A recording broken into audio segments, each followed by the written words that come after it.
મંદિર ખાતે હિંડોળા ઉત્સવ દર્શન 2026 ખુલ્લા મુકાયા। કેરા ભાઈઓના સ્વામિનારાયણ મંદિર ખાતે 7 ઓગસ્ટ 2026ના રોજ સાંજે 6 કલાકે પૂજ મંદિરના વરિષ્ઠ સંતો, કેરા મંદિરના સાંખ્ય યોગી બહેનો તેમજ દાતાશ્રીઓના વરદ હસ્તે સ્વામિનારાયણની જય સાથે ભવ્ય હિંડોળા તેમજ નીલકંઠ વર્ણિત તપ માર્ગ દર્શન ખુલ્લા મુકાયા હતા।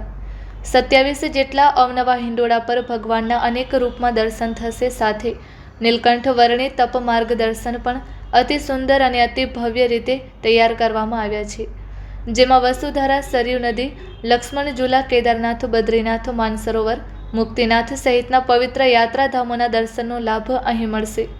દર્શનનો ટાઈમ સાંજે 4 થી 8 વાગ્યા સુધીનો રહેશે। ટ્રાફિક વ્યવસ્થા ખોરવાય નહીં તે માટે બહાર ગામથી આવતા લોકો માટે પાર્કિંગ વ્યવસ્થા RSS ચોક કેરા ખાતે રાખેલ છે, તેમજ લક્ઝરી માટે ભુજ મુન્દ્રા રોડ પર ખાટી આંબલી પાસે રાખેલ છે, તો વાહનો ત્યાં પાર્ક કરવા વિનંતી છે। 29 ઓગસ્ટ સુધી ચાલનારા આ દર્શનનો લાભ લેવા 24 હરિભક્તો ભાઈઓ બહેનોને સ્વામિનારાયણ મંદિર ટ્રસ્ટ કેરા તરફથી ભાવભર્યું આમંત્રણ પાઠવવામાં આવે છે। Report by Ravilal Hirani, Kera.